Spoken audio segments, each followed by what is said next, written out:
অন্ধকারে যেন নীরব ছায়া ভেসে বেড়ায়। বলছি ইরানের ক্ষমতার রাজ্যে এমন একজন ব্যক্তির কথা যার উপস্থিতি বহু বছরের রাষ্ট্র পরিচালনার গুরুত্বপূর্ণ সিদ্ধান্তে অদৃশ্যভাবে প্রভাব ফেলে এসেছে। শিক্ষক হিসেবেই পরিচিত, কিন্তু রাজনৈতিক অঙ্গনে তার প্রভাব এত গভীর যে নাম শুনলেই অনেকে মনে করে এ যেন মোস্তফা খামেনির কথা। হ্যাঁ, বলছিলাম মোস্তফা খামেনির কথা। পর্দার আড়ালে থেকেও দীর্ঘদিন ধরে তিনি প্রভাব বিস্তার করে আসছে ইরানের ক্ষমতার কেন্দ্রবিন্দুতে। রাজনৈতিক বিশ্লেষকদের মতে তিনি দেশের গুরুত্বপূর্ণ সিদ্ধান্তগুলোতে সর্বদা গুরুত্বপূর্ণ ভূমিকা পালন করে আসছেন। মোস্তফা খামেনি বাবার আলী খামেনির নিয়ন্ত্রণ ও গেটকিপারের ভূমিকাতেও পরিচিত ছিলেন। মোস্তফা হোসেনি খামেনি জন্মগ্রহণ করেন 1969 সালের 8 সেপ্টেম্বর ইরানের উত্তর পূর্বাঞ্চলীয় শহর মাশহাদে। তার শৈশব কেটেছে রাজনৈতিক অস্থিরতার মধ্যে। সেই সময়ে ইরানে চলছিল শাহ মুহাম্মদ রেজা পাহলভির রাজতন্ত্র বিরোধী আন্দোলন। মোস্তফার বাবা আলী খামেনি ছিলেন প্রভাবশালী আলেম এবং আন্দোলনের সক্রিয় অংশ।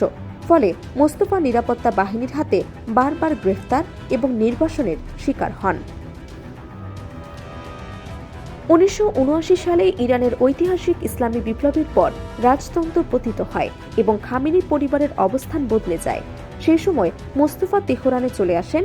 তিনি অভিজাত আলাভি হাই স্কুলে পড়াশোনা শেষ করেন এবং পরে তেহরান এবং কুমে ধর্মীয় শিক্ষা গ্রহণ করেন। ধর্মীয় শিক্ষার পাশাপাশি তিনি রক্ষণশীল আলেম মুহাম্মদ তাকি মেজবা ইয়াজাদি এবং অন্যান্য প্রভাবশালী ব্যক্তির অধীনে পড়াশোনা করেন। 17 বছর বয়সে ইরান ইরাক যুদ্ধ চলাকালে মোস্তফা স্বল্প সময়ের জন্য সেনাবাহিনীতে দায়িত্ব পালন করেন।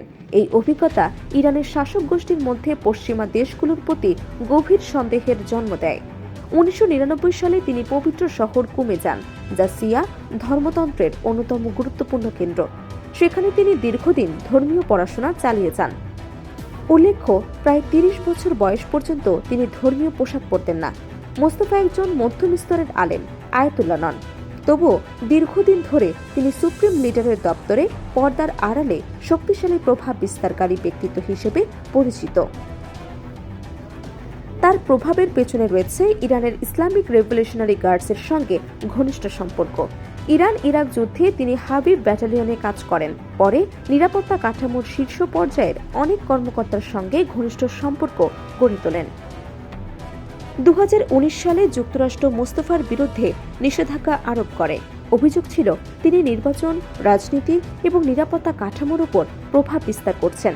তবে ইরানের সংবিধান অনুযায়ী সুপ্রিম লিডার নির্বাচন করেন 88 সদস্যের অ্যাসেম্বলি অফ এক্সপার্টস। এজন্য প্রয়োজন উচ্চপদস্থ ধর্মীয় মর্যাদা এবং রাজনৈতিক যোগ্যতা।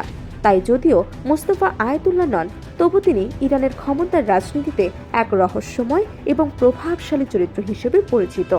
বিশ্লেষকরা মনে করেন মোস্তফার নেতৃত্বে ইরান যে পথে এগোবে তা কেবল দেশের ভেতরের রাজনীতিকেই নয়, পুরো মধ্যপ্রাচ্যের কূটনৈতিক ও নিরাপত্তা পরিস্থিতিকেও প্রভাবিত করতে পারে।